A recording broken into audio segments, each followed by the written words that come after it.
quick one for me. I'm going to stress this time and time again. Please, right? We are on the cusp of something huge in Great Britain. On September 13th, it's massive. Do not let us down. Do not rise to provocation. Do not drink too much. It's going to be a good day. It's going to be a fun day. We've got comedians, we've got music, we've got celebration. We've got some of the best speakers in the world coming to you, the British public. The battleground has been chosen for free speech, for remigration, for all of these things. The battleground is our capital city. Okay, let us inspire the entire Western world in the fact that Britain is the country, the British public are the people who woke up. We have taken to the streets in our millions, in the right way. Please, it's so important. No face coverings, none. If one of your lads turns up, mask over here, take it off him. If you can't do that, don't come. Okay, please. Families are coming, children are coming. We're going to have a beautiful celebration. When you hear the songs, the patriotic anthems we've got coming, the bands, multiple bands, 1 band, 2 band, 3 bands, singers coming from other places. It's going to be a spectacle. It's going to be a festival. Please don't let us down. Okay, pretty stressed, lots going on, all the logistics, all the transport, all the security, all the different guests coming from all the different countries. It's worked. I had a vision, invite the politicians from these countries. Britain becomes an epicenter for this, for freedom, for the battle for freedom. They're all bringing their own news crews. The alternative media from all these countries are coming. The world's going to be watching. Do not let us down. Do not let yourself down. Do not let your country down. The next generation will never forgive our generation for sacrificing freedom because we were weak, because we were scared of a few labels.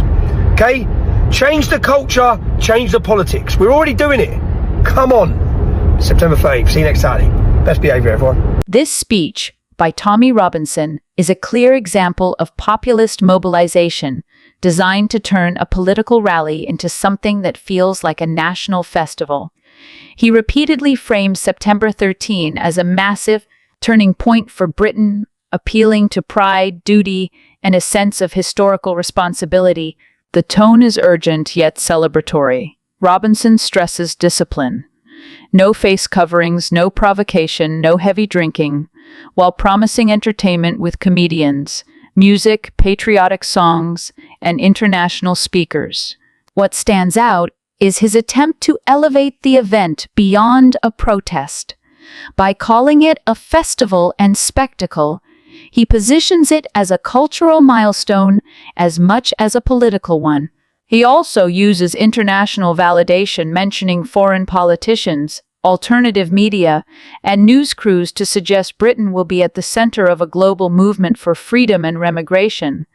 Beneath this, though, lies a sharper populist message. Robinson warns that the next generation will never forgive if today's citizens fail to defend freedom, framing inaction as weakness.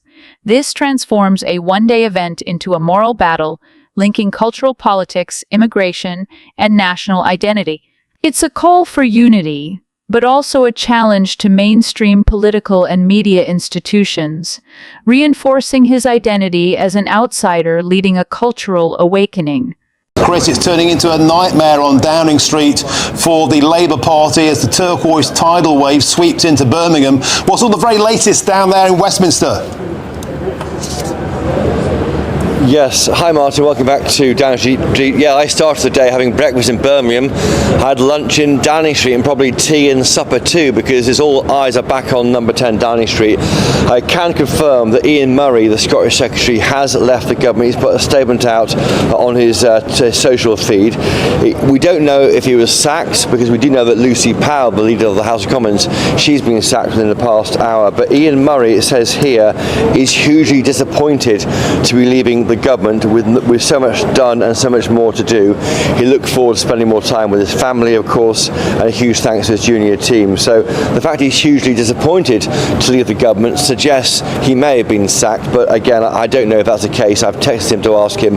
I'll bring that to you as soon as I can. But if you take a step back here, what we have now, we have 6 jobs going begging in government. Angela Rayner, of course, the Housing Secretary and Deputy Leader, and also she's quit her job as Deputy Leader, so a big job job there. Lucy Powell, the leader of the House of Commons, a vital job in keeping the backbenchers happy in dealing with the government programme, in avoiding, frankly, unnecessary climbs down by the government, as we saw over the benefit issue in the summer. Ian Murray, he's gone. That's 3 cabinet ministers are now gone. That is 3 vacancies at the very top table of this government. Added to that, Potti Gustafsson, she's the investment minister. She has resigned earlier today. Add to that, we've got jobs in the homelessness minister and a job in the net zero department. So as things stand, there are 6 jobs, 3 of them the biggest jobs in government going. All we know so far is Rachel Reeves, the Chancellor, she is safe. There are reports, and they are simply reports, not confirmed, no response yet, that Yvette Cooper, the Home Secretary, could be on the move. We'll wait and see. I'm here in Downing Street with my half an eye on the big gates at the end of the road here. If anyone walks down that street, we know they're being appointed, but right now we're at the very difficult stage of the firing or resigning stage, when people are being told to move or told to move on. That's why reshuffles are a game, Martin, of 3-dimensional chess. You move one person from some place and someone somewhere else, and often these ministers, they've been there for 14 months, 15 months, they don't want to go. There's more to do. You heard that there from Ian Murray, the Scottish Secretary, now removed from that job or now left that job. They want to stay where they are, and that's why it's very complicated and not easy to do. And the longer it goes on, the more question marks there will be raised about the authority of the Prime Minister. A swift reshuffle looks organised, looks like the guy's in charge. There are question marks already for the Tory party about why Angela Rayner was allowed to stay on for so long. Was it weakness of Sir Keir Starmer not to fire her as soon as the claims emerged of her avoiding as much as £40,000 in stamp duty? As it was, it dragged on for a week. It overshadowed the reset, the relaunch of this government back on Monday with some advisor jobs changing hands. But all eyes now on who else is leaving, and there is a reporting, and just reporting, not confirmed, that Yvette Cooper, the Home Secretary, could be on the move.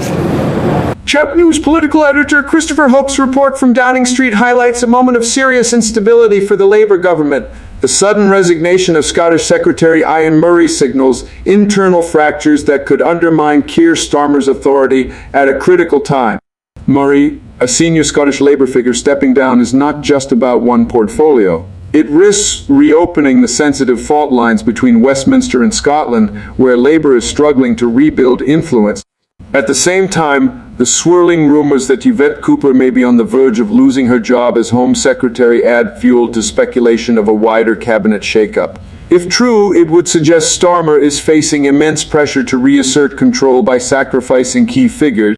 Together, these developments paint a picture of a government under strain, fighting to maintain discipline while critics will argue that Starmer's grip on his cabinet and on the direction of his party may not be as firm as it once appeared.